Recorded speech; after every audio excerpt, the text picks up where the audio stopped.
Kurva yang melengkung habis ini artinya suatu saat wabah ini akan berhenti. Nah, garis ini mewakili kapasitas rumah sakit dan tenaga kesehatan. Jadi semua yang di bawah garis ini kemungkinan besar akan dirawat, tapi yang di atas garis ini kemungkinan besar kesulitan dan bahkan meninggal dunia. Nah, tugas kita adalah membuat kurvanya tuh nggak terlalu melonjak tinggi, sehingga semua orang yang sakit bisa masuk ke dalam rumah sakit dan ditangani oleh petugas kesehatan. Jadi gimana caranya membuat kurva ini menjadi landai? Orang itu sakit nularin orang lain. Nah, orang yang sudah sembuh, tubuhnya jadi punya imunitas, sehingga kemungkinan dia tertular lagi itu kecil atau hampir nggak ada. Sehingga caranya sebuah wabah apapun itu dari zaman dulu berhenti adalah ketika cukup banyak orang kena virusnya, lalu menjadi imun sehingga virusnya nggak bisa punya orang untuk ditularin lagi. Nah, kenapa selama ini kita perlu banget namanya social distancing atau ngejauhin diri? Animasi ini bagus banget. Ini contoh kalau semua orang bergerak bebas seperti biasa, nggak ada pikiran, semua tetap pergi konser, pergi jalan-jalan. Ini akan terjadi. Satu orang akan menularkan semua orang berbarengan, dan itu yang berbahaya. Seperti tadi kita ngelihat kurvanya ya. Pada akhirnya akan lewat dan pada akhirnya semua orang akan sembuh. Tapi karena kurvanya tinggi, banyak orang akan mati dalam prosesnya. Nah, yang terjadi di Cina dengan adanya lockdown, ditutup, membuat orang tidak sakit sekaligus berbarengan. Jadi kurvanya lebih landai kalau kalian lihat, sehingga memberi waktu untuk orang-orang menjadi sembuh dan akhirnya bisa melandaikan kurvanya. Nah, sekarang kita lihat kalau kita lakukan namanya social distancing, yaitu kalau nggak harus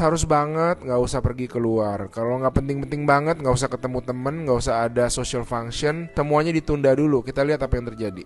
Nah, bahkan ini ada simulasi satu lagi. Kalau social distancingnya itu bener-beneran ekstrim, orang nggak boleh keluar, ada jam malam dan sebagainya.